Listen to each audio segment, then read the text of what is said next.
Welcome back to Building Blocks with the MPP Group, where today we're going to discuss financial freedom, what it is, how it's accomplished through property, and what the long-term benefits that you probably haven't even thought about are. From a guy who's been there and done it, let's explore it together.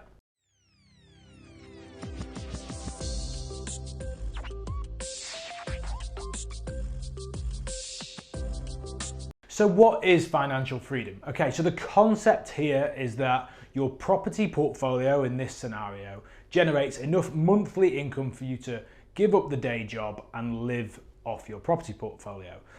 There are different levels really of what I like to call sort of financial freedom. Sits itself kind of in the middle. Stage one would be financial security, where your property portfolio pays you enough so that if you lost your job, you could keep a roof over your head. You know, you'd survive. You wouldn't be panicking quite to the extent of maybe the rest of the population. So that's financial security. Financial freedom for me is a greater level. It's a freedom, you know, you would choose maybe not to have a job because of the income that's created from property. Gives you the freedom and the choice. So I will just caveat very slightly the whole financial freedom or financial opulence piece, because you know, when we started property, this was going back 7.5 years now. I actually remember our financial freedom figure, Hannah and I, we only had one child at the time, and I think it was around £3,500 a month. So if, you know, I don't mind speaking candidly with you guys, that was accomplished about 5 years ago now, and I'm still here. You know, we're in the office at the moment. Hannah behind the camera, and when I'm talking about Hannah behind the camera, it's not Hannah Aspinall, it's Hannah Marketing, much more fun version of a Hannah. Hannah and I, you know, chose to grow from there, and we choose to work, and we choose to run our businesses, we choose to develop and invest. So the best thing for me about financial freedom is probably not what you think it is, which going back 7 years for me, I was thinking, well, you know, wouldn't have to work, could choose to spend more time with the kids, could choose to sort of sit around, do nothing. When you become the person that can create financial freedom, there's a lot of growth in that journey. And for a lot of us, off the back of that, there's a real thirst for growth and to keep yourself busy.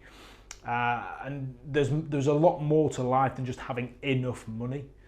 So a lot of what we do now is based around, has to tick several boxes, you know, has to make us more money, but it really has to float our boat in another way. It has to sort of mean something to us and challenge us and help us grow. So the best thing for me is creating a life with choice so that you can really challenge yourself about what it is that you want to do with your time.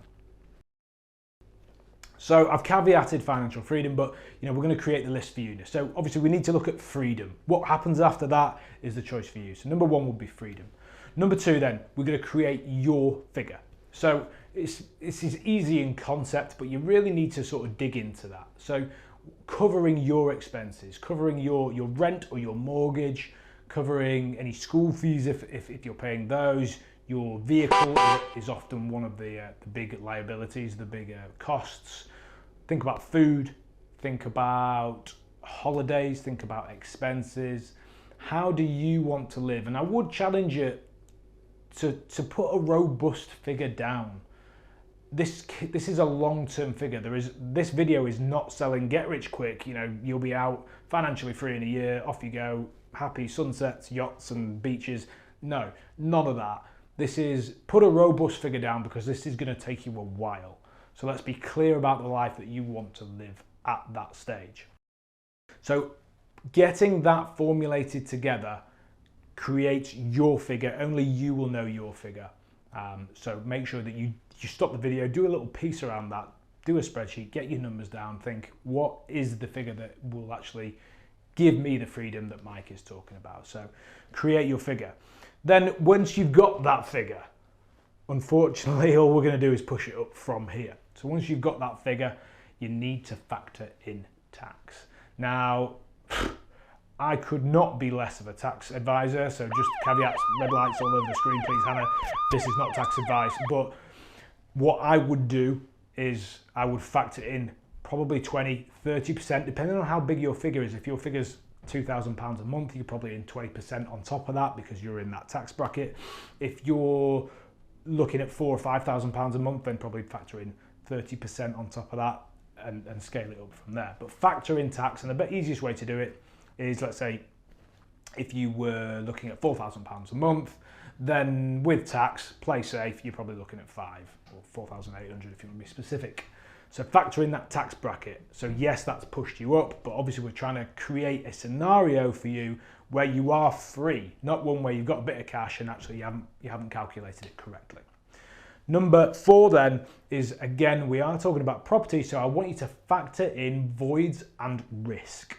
What we don't want to do is create a fugazi, a fake, something that doesn't work. We are desperately trying not to do that because that would suck. So what I do want for you is that we factor in voids and risk.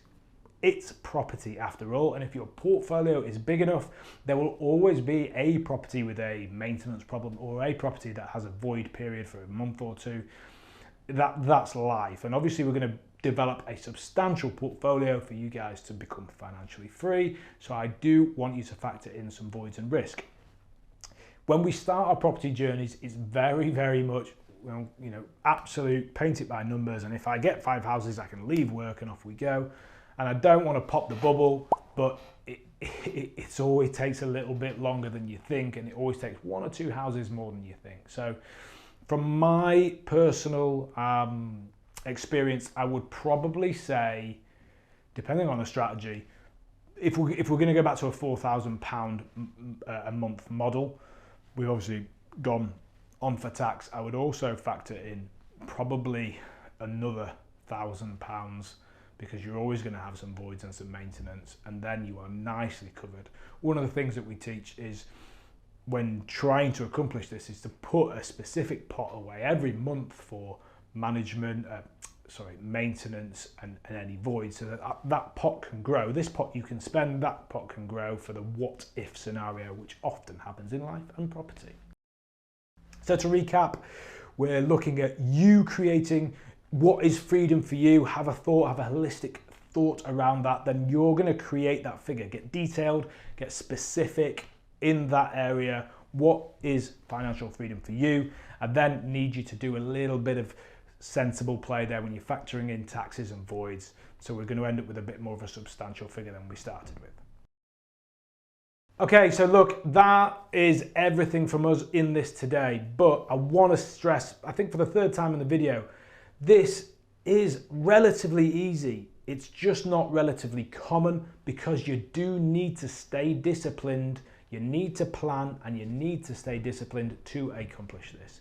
If you are one of the people, and there are hundreds and hundreds in the UK, and we work with lots of them, that are now making good money and you're smart and you know you should be investing it, working with somebody like the NPP group is a really smart place to play, because for a few fees factored into our deals, we can go out and create this sort of portfolio for you and create this future choice and freedoms and legacy wealth that we always love to see from our clients.